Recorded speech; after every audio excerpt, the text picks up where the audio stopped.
Onaku leero akakiiko mu lukiiko lw'eggwanga olukulu aka tekinologiya katandise okuwuliza ebirowoozo by'abannansi ku nnongoosereza ezaaleetebwa omubaka Muhammad Nsereko ku nkozesa ya kompyuta. Mu kusooka kasisinkanye abalina emikutu ku mitimbagano abeegatta mu kibiina ekya Independent Online Journalists Association of Uganda Indoja era nga badde bakulembeddwamu omukulembeze waabwe Andrew Irumba. Bano bavuddeyo ne basaba akakiiko okugoba etteeka lyonna mu bujjuvu ne bagamba nti lirinnyirira eddembe ly'obuntu era nti likontaana n'amateeka agaliwo.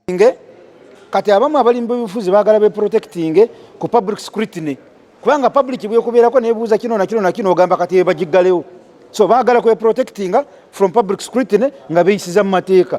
Tewaliwo tteeka ly'ogamba nti bwe naakuba ekifaananyi oli mu kukola ekikyamu nze akoze ensobi ng'ate gwokoze ekikyamu, nti bwe naakuwandiikako olidde enguzi nga nkunoonyerezaako na evidence ngiyina naye lwakuba nti saakusabye lukusa okurekodinga ogwo musango ate gw'olina omusango kuba mbadde nkunoonyerezaako ntwala mu kooti nga kyenkuwandiiseeko si kituufu.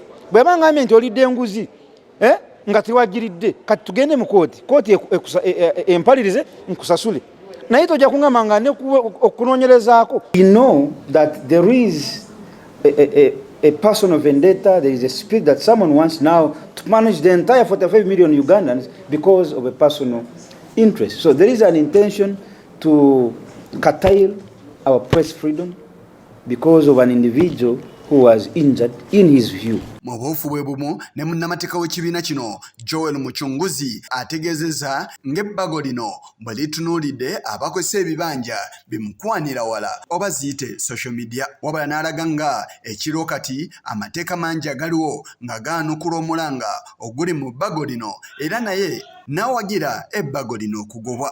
We know very well that if you're examining the control of media, if you give someone the power to be the arbiter of truth, and that's why the criterion of falsity is not a proper criterion to regulate the freedom of expression, but you've given someone the power to be the arbiter of truth. What you're doing is saying this person can say this platform is okay, I don't like this platform must go, and without defining unsolicited information you cannot purport to say that people should know that this is going to be a penal offense. You will be effectively saying that if someone from this panel thinks I speak very well and sends me a job posting at Parliament, I should report them for sending me an unsolicited job posting and have them put in the coolers. It doesn't make sense. The penalties themselves that are there are shameful. Abakiise abatali bamu balaze okwemulugunya ombadde omubaka Andrew Ojok Olanya Kaziwe Bashir Namunga Goreti nga baagala okutangaazibwa ku bigambo ebireeteddwa abantu bano. How many news online journals do we have in the country as a body that are members with you, the professional work they do and so on and so forth? Because the advent of social media is virtually opening up space to everybody to be a journalist, which is not bad, but regulation.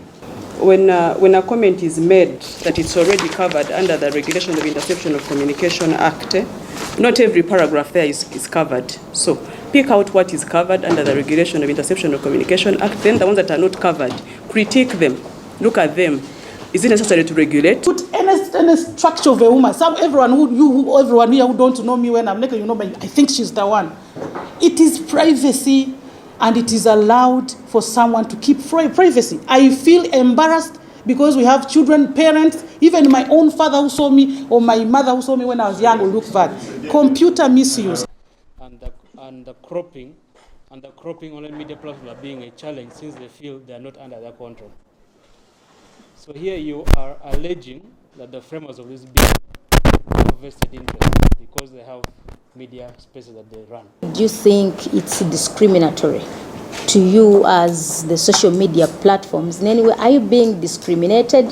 This, I think, totally comes to how you concluded. They might be used, they have their own media platforms, they may be, do you think there is an intention of having some of the media platforms favored? Akakiiko kakuddamu okusinkana abantu abalala ku nsonga ze zimu ez'ebbago lino. Kigongo ku lwa Channel 44 Oliguro.